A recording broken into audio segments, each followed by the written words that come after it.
ಒಂದನೇ ಪೇತ್ರ 4ನೇ ಸಂಧಿ 1ರಿಂದ 5ನೇ ಸಂಧಿ 11ನೇ ವಚನದವರೆಗೆ.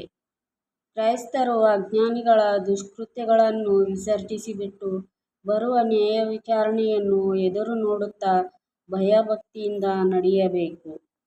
ಕ್ರಿಸ್ತನು ಶರೀರದಲ್ಲಿ ಬಾಧೆಪಟ್ಟದ್ದರಿಂದ ನೀವು ಸಹ ಆತನಿಗಿದ್ದ ಭಾವವನ್ನೇ ಹಿಡಿದುಕೊಳ್ಳಿರಿ.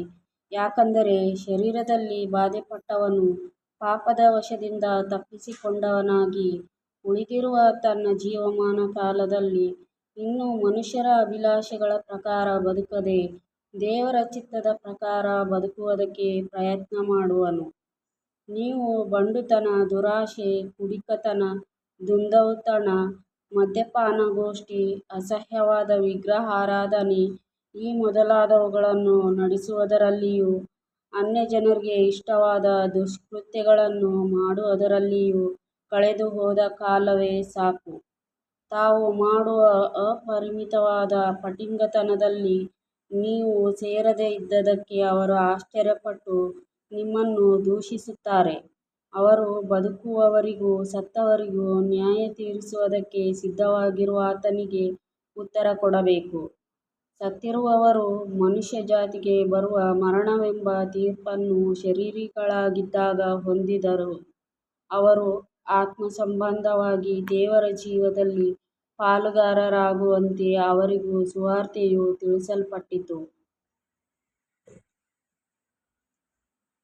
ಎಲ್ಲವುಗಳ ಅಂತ್ಯವು ಹತ್ತಿರವಾಗಿದೆ. ಆದದರಿಂದ ನೀವು ಜಿತೇಂದ್ರಿಯರಾಗಿಯೂ ಪ್ರಾರ್ಥನೆಗೆ ಸಿದ್ಧವಾಗಿರುವಂತೆ ಸ್ವಸ್ಥಚಿತ್ತರಾಗಿಯೂ ಇರ್ರಿ. ಮೊಟ್ಟಮೊದಲು ನಿಮ್ಮೊಳಗೆ ಯಥಾರ್ಥವಾದ ಪ್ರೀತಿ ಇರಲಿ. ಪ್ರೀತಿಯು ಬಹು ಪಾಪಗಳನ್ನು ಮುಚ್ಚುತ್ತದೆ. ಗುಣುಗುಟ್ಟದೆ ಒಬ್ಬರಿಗೊಬ್ಬರು ಅತಿಥಿ ಸತ್ಕಾರ ಮಾಡಿರಿ.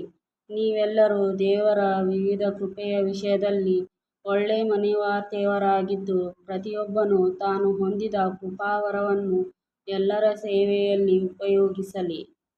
ಒಬ್ಬನು ಬೋಧಿಸುವವನಾದರೆ ದೈವೋಕ್ತಿಗಳನ್ನು ನುಡಿಯುವವನಾಗಿ ಬೋಧಿಸಲಿ. ಒಬ್ಬನು ಸಭೆಯ ಸೇವೆ ಮಾಡುವವನಾದರೆ ದೇವರಿಂದ ಶಕ್ತಿಯನ್ನು ಹೊಂದಿದವನಾಗಿ ಮಾಡಲಿ. ಇದರಿಂದ ಎಲ್ಲದರಲ್ಲಿ ಯೇಸು ಕ್ರಿಸ್ತನ ಮೂಲಕ ದೇವರಿಗೆ ಸ್ತೋತ್ರ ಉಂಟಾಗುವುದು. ಯೇಸು ಕ್ರಿಸ್ತನಿಗೆ ಆಧಿಪತ್ಯವೂ ಘನವೂ ಯುಗಯುಗಾಂತರಗಳಲ್ಲಿಯೂ ಇರುವವು. ಆಮೆನ್.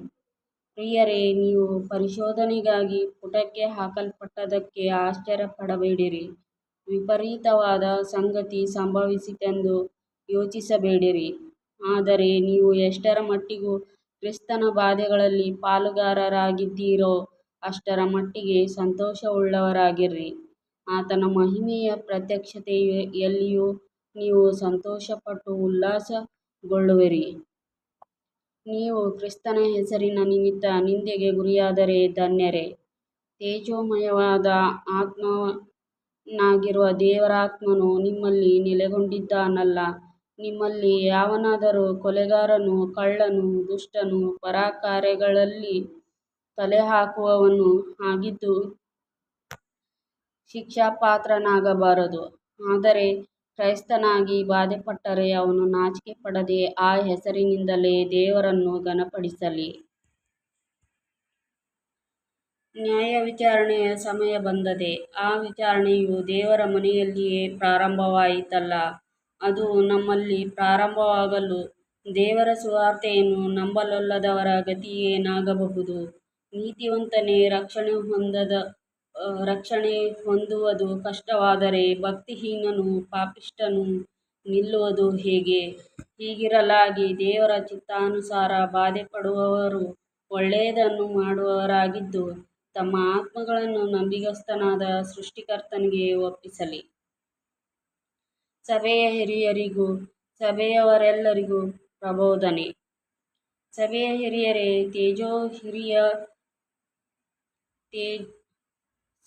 ಹಿರಿಯರೇ, ಜೊತೆ ಹಿರಿಯವನಾದ ನಾನು ಕ್ರಿಸ್ತನ ಬಾಧೆಗಳನ್ನು ಕಣ್ಣಾರೆ ಕಂಡವನೂ ಇನ್ನು ಮುಂದೆ ಪ್ರತ್ಯಕ್ಷವಾಗುವ ಪ್ರಭಾವದಲ್ಲಿ ಪಾಲುಗಾರನೂ ಆಗಿದ್ದು ನಿಮ್ಮನ್ನು ಎಚ್ಚರಿಸಿ ಹೇಳುವುದೇನೆಂದರೆ, ನಿಮ್ಮಲ್ಲಿರುವ ದೇವರ ಮಂದೆಯನ್ನು ಕಾಯಿರಿ. ಬಲಾತ್ಕಾರದಿಂದಲ್ಲ, ದೇವರ ಚಿತ್ತದ ಪ್ರಕಾರ ಇಷ್ಟಪೂರ್ವಕವಾಗಿಯೂ ನೀಚವಾದ ದ್ರವ್ಯಾಶೆಯಿಂದಲ್ಲ, ಸಿದ್ಧ ಮನಸ್ಸಿನಿಂದಲೂ ಮೇಲ್ವಿಚಾರಣೆ ಮಾಡಿರಿ. ದೇವರು ನಿಮ್ಮ ವಶದಲ್ಲಿಟ್ಟಿರುವ ಸಭೆಗಳ ಮೇಲೆ ದೊರೆತನ ಮಾಡುವವರಂತೆ ನಡೆಯದೆ ಮಂದೆಗೆ ಮಾದರಿಯಾಗಿಯೇ ನಡೆದುಕೊಳ್ಳಿರಿ. ಹಿರೀಕುರುಬನು ಪ್ರತ್ಯಕ್ಷನಾಗುವಾಗ ನೀವು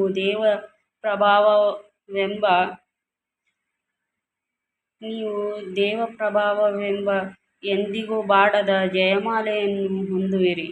ಯೌವನಸ್ಥರೇ, ಅದೇ ರೀತಿಯಾಗಿ ಹಿರಿಯರಿಗೆ ಅಧೀನರಾಗಿರಿ. ನೀವೆಲ್ಲರೂ ದೀನಮನಸ್ಸೆಂಬ ವಸ್ತ್ರದಿಂದ ಸೊಂಟ ಕಟ್ಟಿಕೊಂಡು ಒಬ್ಬರಿಗೊಬ್ಬರು ಸೇವೆ ಮಾಡಿರಿ. ದೇವರು ಅಹಂಕಾರಿಗಳನ್ನು ಎದುರಿಸುತ್ತಾನೆ, ದೀನರಿಗಾದರೂ ಕೃಪೆಯನ್ನು ಅನುಗ್ರಹಿಸುತ್ತಾನೆ. ಹೀಗಿರುವುದರಿಂದ ದೇವರ ತ್ರಾಣವುಳ್ಳ ಹಸ್ತದ ಕೆಳಗೆ ನಿಮ್ಮನ್ನು ತಗ್ಗಿಸಿಕೊಳ್ಳಿರಿ. ಆತನು ತಕ್ಕ ಕಾಲದಲ್ಲಿ ನಿಮ್ಮನ್ನು ಮೇಲಕ್ಕೆ ತರುವನು. ನಿಮ್ಮ ಚಿಂತೆಯನ್ನೆಲ್ಲ ಆತನ ಮೇಲೆ ಹಾಕಿರಿ, ಆತನು ನಿಮಗೋಸ್ಕರ ಚಿಂತಿಸುತ್ತಾನೆ. ಸ್ವಸ್ಥಚಿತ್ತರಾಗಿರಿ, ಎಚ್ಚರವಾಗಿರಿ. ನಿಮ್ಮ ವಿರೋಧಿಯಾಗಿರುವ ಸೈತಾನನು ಗರ್ಜಿಸುವ ಸಿಂಹದೋಪಾದಿಯಲ್ಲಿ ಯಾರನ್ನು ನುಂಗಲಿ ಎಂದು ಹುಡುಕುತ್ತಾ ತಿರುಗುತ್ತಾನೆ. ನೀವು ನಂಬಿಕೆಯಲ್ಲಿ ದೃಢವಾಗಿದ್ದು ಅವನನ್ನು ಎದುರಿಸಿರಿ. ಭೂಲೋಕದಲ್ಲಿರುವ ನಿಮ್ಮ ಸಹೋದರರು ಅಂಥ ಬಾಧೆಗಳನ್ನೇ ಅನುಭವಿಸುತ್ತಿದ್ದಾರೆಂದು ನಿಮಗೆ ತಿಳಿದದೆಯಲ್ಲ. ಕ್ರಿಸ್ತನಲ್ಲಿ ನಿಮ್ಮನ್ನು ತನ್ನ ನಿತ್ಯ ಪ್ರಭಾವಕ್ಕೆ ಕರೆದ ಕೃಪಾಪೂರ್ಣನಾದ ದೇವರು ತಾನೇ ನೀವು ಸ್ವಲ್ಪ ಕಾಲ ಬಾಧೆಪಟ್ಟ ಮೇಲೆ ನಿಮ್ಮನ್ನು ಯೋಗ್ಯ ಸ್ಥಿತಿಗೆ ತಂದು ನೆಲೆಗೊಳಿಸಿ ಬಲಪಡಿಸುವನು. ಆತನಿಗೆ ಆಧಿಪತ್ಯವು ಯುಗಯುಗಾಂತರಗಳಲ್ಲಿಯೂ ಇರಲಿ. ಆಮೆನ್.